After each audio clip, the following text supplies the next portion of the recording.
So it was a four-vehicle accident on the Trinity River Bridge. Uh, I was killed instantly, which brings up an interesting question. What am I doing on this program? Uh, So now, please welcome the official, non-official, non-sponsor of the Savannah Bananas, but a big fan. Please welcome John Fletcher. Well, thank you, my friend Jesse Cole, owner of the Savannah Bananas, and welcome to this special Easter edition of 15 on Fridays with Fletch. I first met today's guest on Monday, March 16th, when he spoke at the Cleburne Prayer Breakfast, and what a story he has to share. He's a New York Times best-selling author. He's a world-renowned evangelist. He's the Reverend Don Piper. He turned his profound test into a testimonial, and he became the key part of the story in his autobiography, 90 Minutes in Heaven. So he sold 9 million books, and he's also resulted in a movie that featured such major Hollywood stars as Hayden Christensen and Kate Bosworth. It's perfect timing with Easter weekend to visit with the man who died and came back, Reverend Don Piper. Don, thank you so much for joining us today. what an honor it is to be here. Thank you for inviting me. You were in a hurry to get somewhere, and God slowed you down with a different plan. What does your situation show us about God's timing versus our timing? I was on my way to church. Just that simple. I had been at a conference in East Texas and was headed home and didn't make it. I was only about 10 minutes out of the gates of the conference center when I was crossing a rural bridge here in Texas, and an 18-wheeler crossed the center stripe on that very narrow bridge and hit me head on, flattened my car with me in it, went off the back and struck two more cars. So it was a four-vehicle accident on the Trinity River Bridge. Uh, I was killed instantly, which brings up an interesting question. What am I doing on this program? I came back. Uh, I died and went to heaven and came back uh, and didn't talk about this for many years. I just didn't want to. I thought it was a sacred secret. That's what I considered it. And so I kept it to myself. And everybody thought I was incredibly depressed or something. And truly, I was depressed. But I didn't share the story. And I won't call it an accident, but I will say a friend of mine kind of drug it out of me. And his question was, why do you think you went through this if you were supposed to keep it a secret? I didn't have a good answer for that. And so he challenged me to share it with people whose judgment I trusted. And that began this whole odyssey of 90 minutes in heaven and the books. I've written 5 books and the movie. And so that brings us to today. I'm trying to get people into heaven and help them have a better trip on the way. Well, give us more of the details. So, you had that moment where a pastor came, touched you on the shoulder, and that was the aha moment. So tell us about that. Yeah. Yeah, I was in the wreckage of the car and they had covered me up with a tarp because um, and they didn't want anybody to see me. It was quite gruesome in the car. My left arm was in the back seat, and both of my legs were crushed by the dashboard. My right leg was broken at the knee, and I severed my left leg just above the knee, and 4.5 inches of my left femur was ejected from the car and never found. I was impaled on the steering wheel. I had brain damage. It was just quite catastrophic. No one could have survived this accident. He came upon the accident, a gentleman who was part of the same conference that I had been but he was.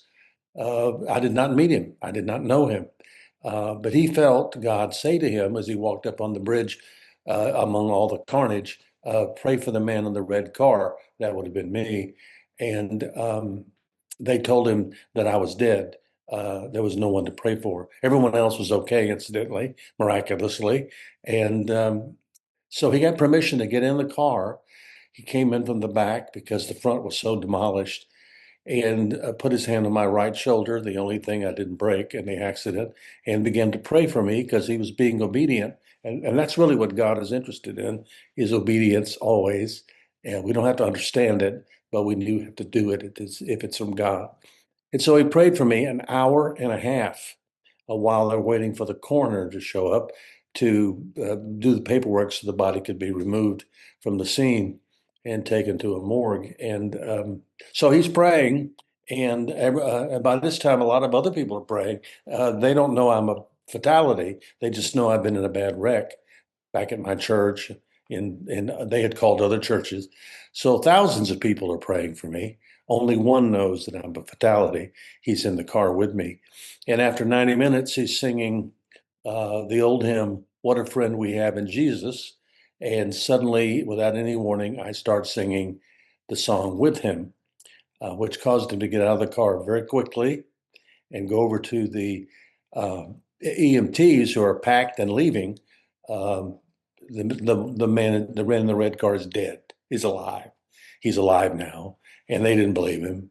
And he finally had to threaten to lay down on the bridge in front of the ambulance, and he did that. And they came over to check on me, and sure enough, I was alive, not very, but alive. And they proceeded to get me out of the car, which was very difficult. But removing a living person from a car is very different from removing one who has passed away. So they did. I was taken to a hospital in Houston 6.5 hours after the wreck, and I would be in a hospital bed for 13 months from that day forward. Tell us about obedience.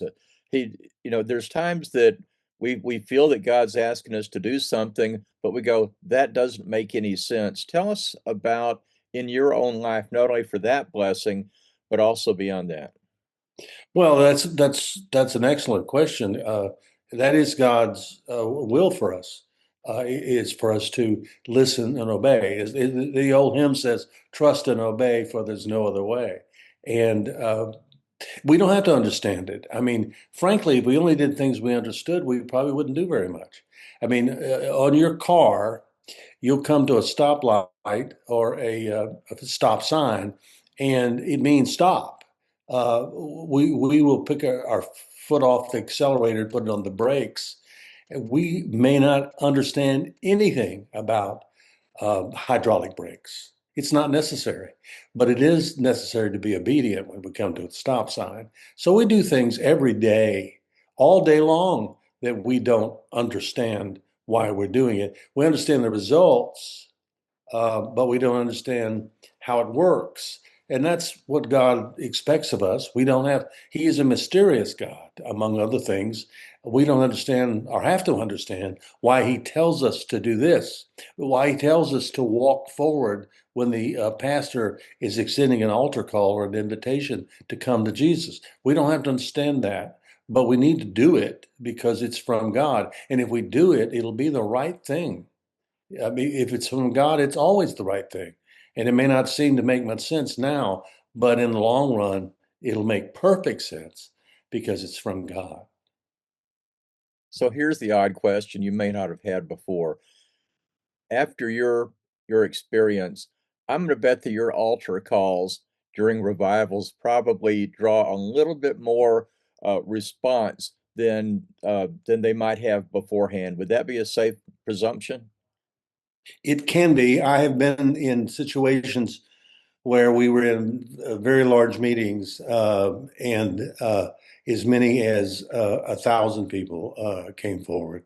That doesn't happen very often because you're not in meetings with 17,000 people. Had a couple of audiences where 100,000 people. So you have to. It's all relative, but yes, often people have said to me, and it takes me aback, even as many times as I've heard it, is that when you get back to the gates of heaven, and of course I've been once before, that you're going to have so many people to greet you. And of course, in heaven, there is no time. There's no time in heaven. It is linear. It's propelled forward, but there is no elapse of time in heaven. It is an eternal place. Again, a thing that we can't possibly wrap our brains around until we're there. But I won't run out of time to meet people.